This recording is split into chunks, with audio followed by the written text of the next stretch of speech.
Hi, hello, welcome மக்களே! இது உங்கள் வேட்டுக்கோப். நான் உங்கள் அருள். இன்னைக்கு நம்ப பாடம் 5 கணினி மேலாண்மை மற்றும் தகவல் அமைப்புல அத்தியாயம் 6 மேலாண்மை தகவல் அமைப்பு. Management information system. எம்ஐஎஸ் சொல்லுவாங்க. இது வந்து எஸ்ஆர்பில ஒரு டாபிக் இருக்கு. ஓகேங்களா? எம்ஐஎஸ். ஓகேங்களா? Computer application and MIS. ஓகேங்களா? Management information system. இப்ப இந்த பாடத்துக்கான ஒரு மதிப்பெண் வினாக்கள் பார்க்கலாம். First question MIS full form அப்படின்னா மேனேஜ்மெண்ட் இன்ஃபர்மேஷன் சிஸ்டம். இதுவே ஒரு கொஸ்டினா கேட்க வாய்ப்பு இருக்கு. அடுத்தது ஃபங்க்ஷன் ஆஃப் மேனேஜ்மெண்ட் என்னென்ன இருக்கு அப்படின்னா டேட்டா கேப்சரிங் தரவு பிடிப்பு, ப்ராசஸிங் ஆஃப் டேட்டா தரவு செயலாக்கம், ஸ்டோரேஜ் ஆஃப் இன்ஃபர்மேஷன் தகவல் சேமிப்பு, ரிட்ரைவல் ஆஃப் இன்ஃபர்மேஷன் தகவல் மீட்டெடுப்பு, டிசிமினேஷன் ஆஃப் எம்ஐயின் பரவல். மூணாவது கொஸ்டின் வந்து லெவல் ஆஃப் மேனேஜ்மெண்ட்டோட லெவல் என்ன? 3. மொத்தம் 3 மேனேஜ்மெண்ட் இருக்கு போல. உயர்மட்ட மேலாண்மை, மத்திய நிலை மேலாண்மை, குறைந்த நிலை அல்லது செயல்பாட்டு மேலாண்மை. 4வது கொஸ்டின்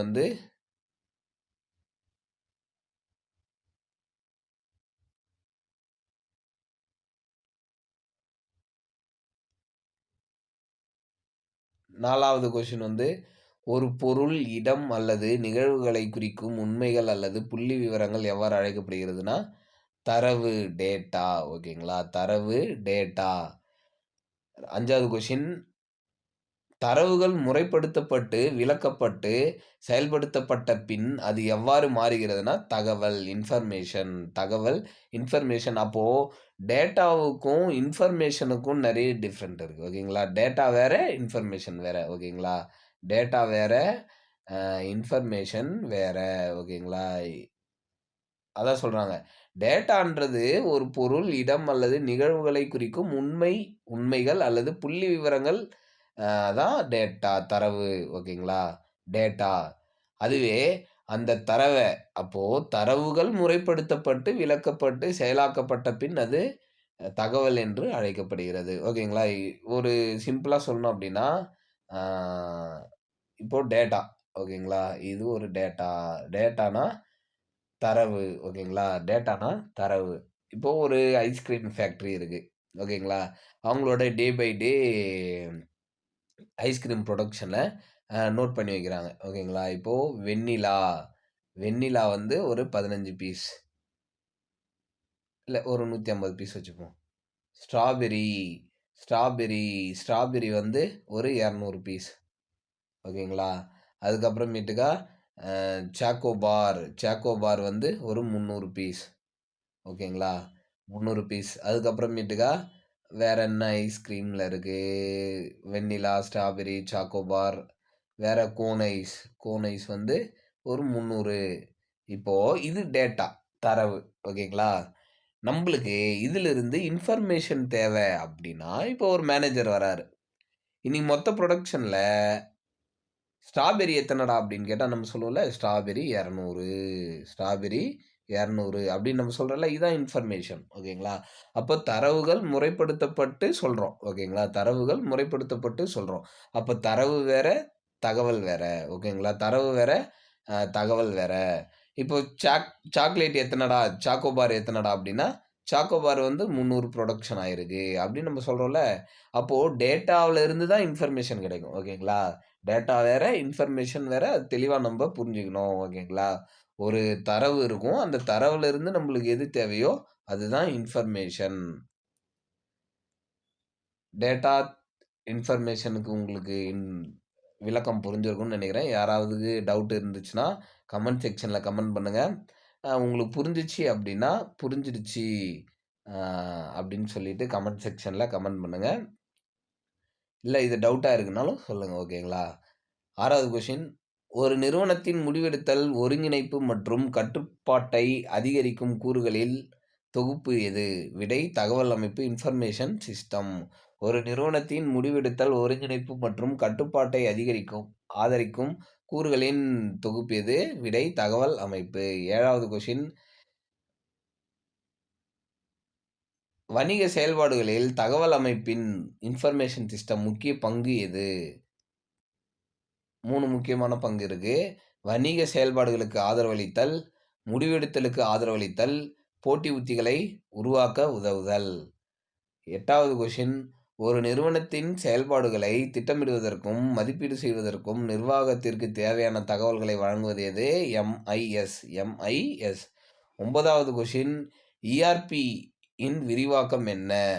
என்டர்பிரைஸ் ரிசோர்ஸ் பிளானிங். இப்போ டிஆர்பி, எஸ்ஆர்பி எக்ஸாம் எழுதியிருக்கோம்ல. இப்போ எஸ்ஆர்பி, டிஆர்பி இந்த வேலைக்கு நம்ம போனோம், பேக்ஸ்லலாம் வேலைக்கு போனோம்னா, இந்த இஆர்பி தான் நம்மள வந்து அடிக்க சொல்லுவாங்க. ஓகேங்களா? டேலி இஆர்பின்னு சொல்லுவாங்க. அப்போது அந்த இஆர்பி தான் நம்மள அடிக்க விடுவாங்க. Enterprise resource planning. ஓகேங்களா? இந்த இஆர்பி நல்லா நாலேஜ் இருக்கணும். யாருக்கெல்லாம் நான் 100% வேலைக்கு போயிடுவேன்னு தெரியுதோ, அவங்க வேற எதுவுமே படிக்க முடியல, சும்மா இருக்கிறோம், அடுத்தது என்ன மூவ் பண்ணணும்னு தெரியல அப்படின்னா, நீங்கள் இஆர்பி எப்படி லேர்ன் பண்ணணும் அதை பற்றின பேசிக்லாம் தெரிஞ்சுக்கோங்க. ஓகேங்களா? ஏன்னா இஆர்பி தான் அங்கே ஒர்க்கிங் என்விரான்மெண்ட்டில் நம்மளுக்கு தேவை.